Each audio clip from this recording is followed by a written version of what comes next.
annual plenary of the Energy Efficiency Financial Institutions EEFIG group. Just a few housekeeping matters before we have our co-conveners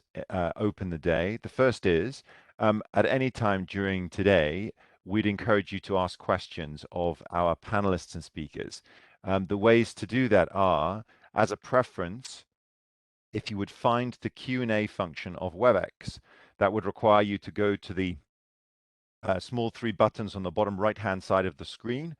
if you're using the app, or to the menu bar if you're using the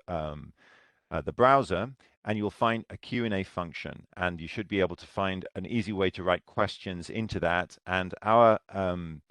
colleagues will sort the questions so that the panelists can see the ones which, and then I will ask the ones which have been selected. The second way to ask a question today will be to use the participant chat. Because today's meeting is being recorded and will subsequently be published on DG Ener's YouTube channel, participants will be in mute only today, and therefore the chat is a method for you to ask questions, which will then be picked up by our team. And finally, if you're watching this on other mediums, you can use Twitter, where the hashtags to make sure that your question is visible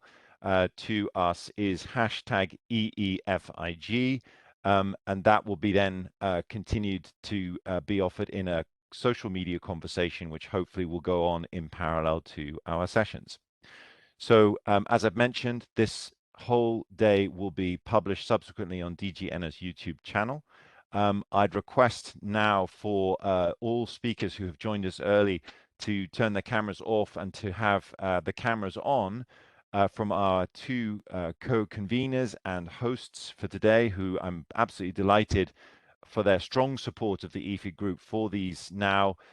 8 years of our operation, and that is Claudia Canaverri, who is the head of unit of the European Commission, DG Ener's B2 Energy Efficiency Unit, and Eric Usher, who is the head of UNEP's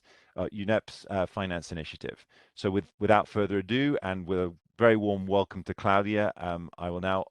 pass the floor to you, Claudia.